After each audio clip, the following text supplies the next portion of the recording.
नमस्कार। आज के इस व्याख्यान में हम बीए प्रथम वर्ष के प्रथम सेमेस्टर के पाठ्यक्रम में शामिल कवि बिहारी लाल जी के द्वारा रचित दोहों का अध्ययन करेंगे। कवि बिहारी लाल रीति काल के एक प्रसिद्ध रीति सिद्ध कवि हैं।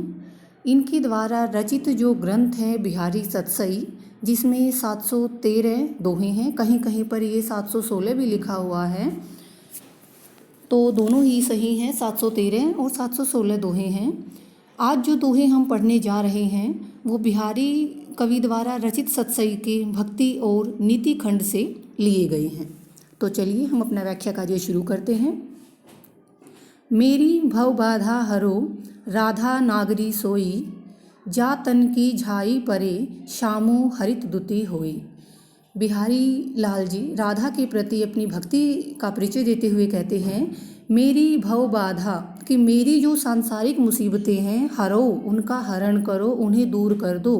राधा नागरी सोई, हे राधा आप नागरी अत्यंत चतुर हो, इसीलिए मेरी इन सांसारिक बाधाओं को, मुसीबतों को दूर करो। जा तन की झाई परे, कि आपके शरीर की परछाई से तो श्याम श्री कृष्ण भी हरित दुती होई, हरे भरे हो जाते हैं, अर्थात प्रसन्न हो जाते हैं। कौन भांति रहिए बिरदू, अब देखिवी मुरारी। मुरारी श्री कृष्ण। अब भक्त जो है अपने भगवान को उलाहना ही दे रहा है, चुनौती दे रहा है। यहाँ पर वो कहता है कि हे मुरारी, हे श्री कृष्ण, अब देखिवी, अब देखेंगे। कौन भांति रहिए बिरदू, बिरदू होता है बड़ाई, प्रसिद्ध, कि आप अब किस भांति प्रसिद्ध रह सकते हो, आपकी बड़ाई अब कैसे होगी, अब हम ये देखेंगे। वो ऐसा क्यों कह रहा है? बीधे मूसो आई के, गीधे गीधही तारी। गीधे प्रसिद्ध, गीधही जो संपाति नामक गिद्ध थे, तारी उनको पार उतारा है। कि अब तक तो आपने संपाति नामक गिद्धों को ही पार उतारा है और उसी में आपकी इतनी बड़ाई हो रही है कि ईश्वर दुखों का दूर करने वाले, दुखियों का उद्धार करने वाले हैं। बीधे मोसो आई के, कि अब मेरी बारी आ गई है, अर्थात वो कहना चाहता है भक्त कि मैं तो उनसे भी बहुत बड़ा पापी हूँ। अगर आप मुझे इस संसार रूपी सागर से पार उतारते हैं तो मैं ये समझूंगा कि आप वाकई में भक्तों का उद्धार करने वाले हैं। जगतु जनायो जिहि सकलू, सो हरि जान्यो नाही। जगतु इस संसार को, जनायो होता है ज्ञान करवाना, जिहि जिसने, सकलू होता है सारा।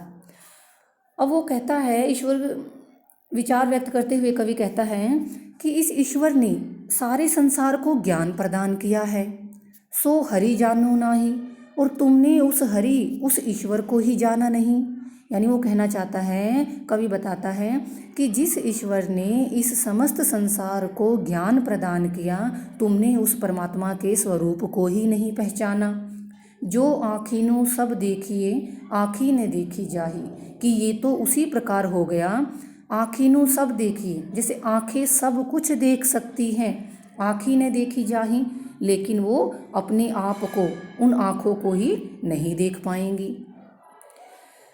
दीर्घ सास ने लेही दुख, सुख साई ने भूली।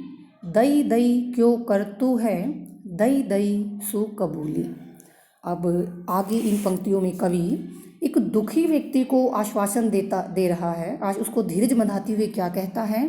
दीर्घ सास ने लेही दुख, कि हे मनुष्य, जब तुम दुखी हो, जब तुम परेशान हो, तो उस दुख के अवसर पर तुम ऐसी लंबी लंबी सांसें क्यों ले रहे हो?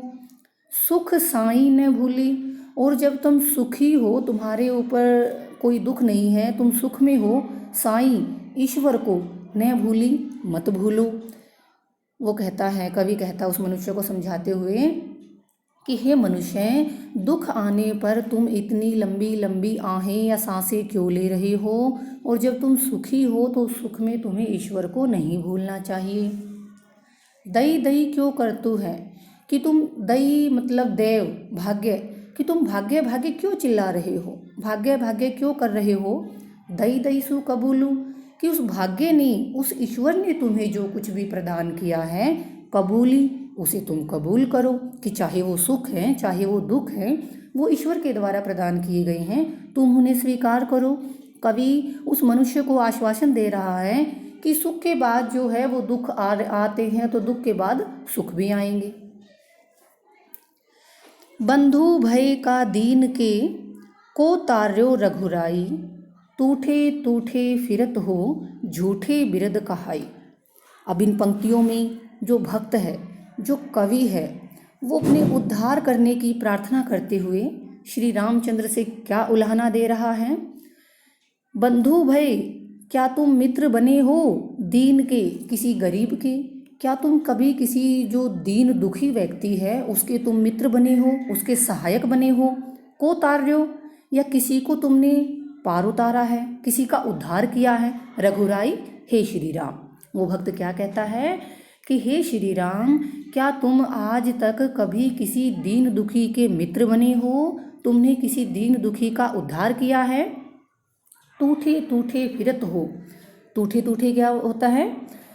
टूठे होता है प्रसन्न होना, कि तुम ऐसे प्रसन्न होकर फिर रहे हो, घूम रहे हो। झूठे, इस झूठ की, विरद, विरद होती यश, प्रशंसा, कहाई, कि तुम अपनी इस झूठी प्रशंसा में भरकर तुम ऐसे प्रसन्न होकर घूम रहे हो। अर्थात वो कहना चाहता है कि अब तक आपने किसी का भी उद्धार नहीं किया है, तुमने किसी के तुम सहायक नहीं हुए हो, पतित पावन नहीं बने हो, तो तब तक जब तुम किसी का उद्धार नहीं करोगे तो हे ईश्वर, तुम्हारी जो ये यश की गाथा है वो झूठी ही रहेगी। आगे, दियो सुशीस चढ़ाई ले आछी भांति अएरी। दियो, कि उस ईश्वर ने जो कुछ भी तुम्हें प्रदान किया है, सुशीस चढ़ाई ले, उसको तुम अच्छी प्रकार से, शीश होता सिर, सिर पर चढ़ाकर, यानी बड़े मान सम्मान से, आछी भांति अच्छी प्रकार से, अएरी होता है स्वीकार करना, कि जो भी ईश्वर ने तुम्हें प्रदान किया है वो चाहे सुख है चाहे दुख है, उसे तुम अच्छी प्रकार से स्वीकार करो।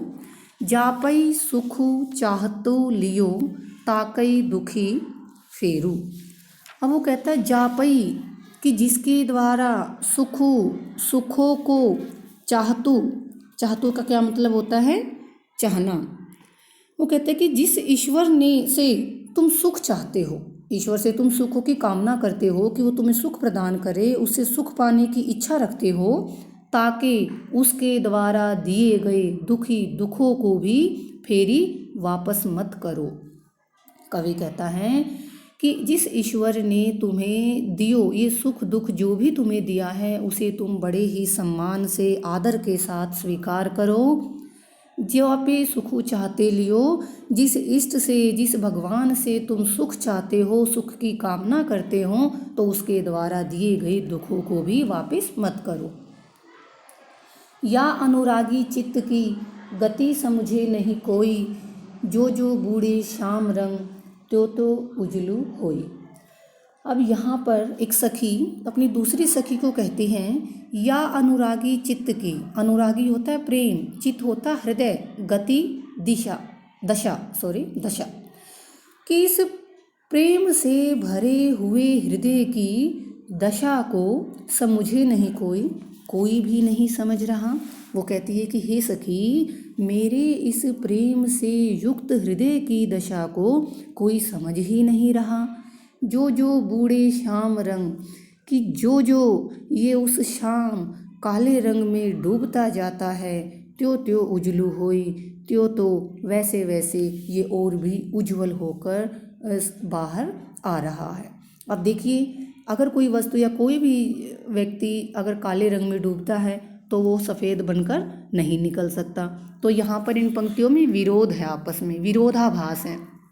तो विरोधाभास अलंकार का ये बहुत बड़ा ही उत्तम उदाहरण है कि जैसे जैसे वो श्याम रंग में डूबते जाते हैं वैसे वैसे ही वो उज्जवल होकर बाहर निकल रहे हैं।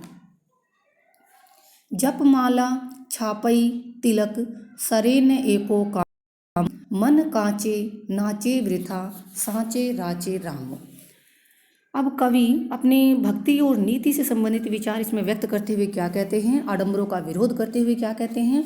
जपमाला कि जो जाप करने की माला को धारण किए रहते हैं, छापे छाप, तिलक और तिलक, जो जपमाला जाप करने की माला, छाप और तिलक लगाते हैं, सरेन एको कामो, उनका एक भी कार्य पूरा नहीं होगा।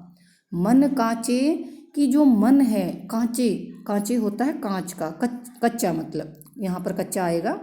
मन कांचे कि जिनका मन कच्चा है, अर्थात ईश्वर की भक्ति से रहित है, जो आडंबरों में उलझा हुआ जिनका मन है, नाचे वृथा, वो व्यर्थ में ही नाच रहा है, यानी व्यर्थ में ही उस ईश्वर को प्राप्त करने का प्रयास कर रहा है। साँचे जो सच्चे होते हैं, जो भक्त ईश्वर की भक्ति में रमे हुए हैं, वो जो सच्चे भक्त हैं। राचे रामू, राचे होता है प्रसन्न होना, रामू राम, राम उन्हीं सच्चे भक्तों से प्रसन्न होते हैं।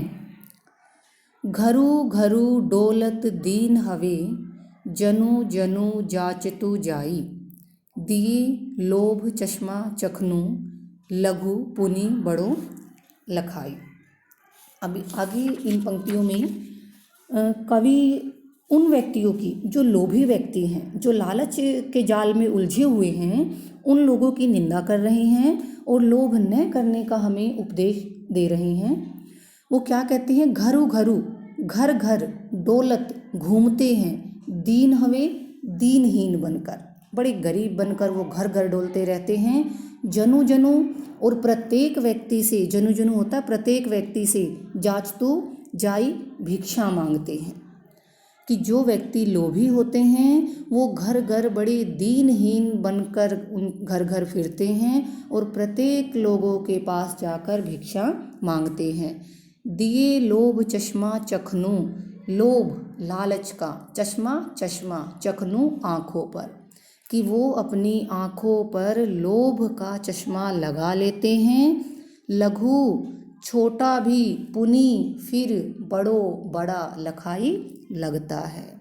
और वो लोभ रूपी चश्मा लगाने के बाद उनको कोई छोटा व्यक्ति भी, जो दान दक्षिणा देने में उनको समृद्ध भी नहीं है, वो छोटा भी उनको बड़ा प्रतीत होता है।